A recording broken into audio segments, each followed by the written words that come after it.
तो हम देखेंगे कि कैसे परमेश्वर एक बंद कोख को कैसे खोल देता है और कैसे लोगों के बेटे बेटियां हो जाते हैं। तो कई बार लोग निराशा में होते हैं कि डॉक्टर के पास जाकर दवाइयां लेते हैं, तरह तरह की मेडिसिन खाते हैं कि उनके किस तरह का बेबी हो जाए, परंतु हम देखेंगे कि परमेश्वर कैसे उनके बंद को खोल देता है। तो वैसे तो चर्च के अंदर काफी लोग आते हैं और उनके साथ चमत्कार हो जाते हैं कि वो कहीं से दवाई खा रहे होते हैं परंतु उनको आराम नहीं मिलता, इस चीज में उनके बेटा बेटी नहीं हो पाते, परंतु परमेश्वर कैसे बंद को खोल देता है। तो हम बाइबल के अंदर इस बात को देखेंगे, ये बात में परमेश्वर कैसे काम करता है। तो वहां पर बाइबल में हम देखेंगे शमूएल की एक पुस्तक है अध्याय, उसमें एक पहला अध्याय है और उसका 9वां वचन जहाँ पे लिखा हुआ है।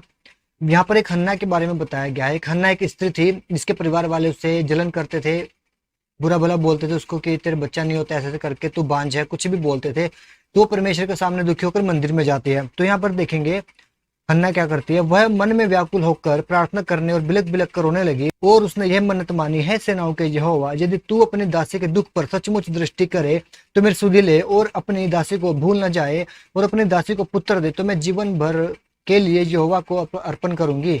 तो यहाँ उसने ये मन्नत परमेश्वर के सामने बोली और मानी। फिर नीचे वहां पर एक परमेश्वर का दास था जो वहां पर रहता था उस भवन के अंदर। उन्होंने हन्ना को बोला, 17 वचन में देखेंगे, एली ने कहा कुशल से चली जा, इजराइल का परमेश्वर तुझे मनचाहा वर दे। यानी कि यीशु मसीह के बारे में यहाँ बात हो रही है कि उसे मनचाहा वर दे। फिर सुबह क्या होता है, शमूएल का जन्म और अर्पण। तो आगे देखेंगे कि कैसे उसको परमेश्वर ने एक पुत्र दिया। वे सवेरे उठ यहोवा को दंडवत करके रामा में अपने घर लौट गए और एल्काना अपनी स्त्री हन्ना के पास गया। तब यहोवा ने उसकी सुधि ली।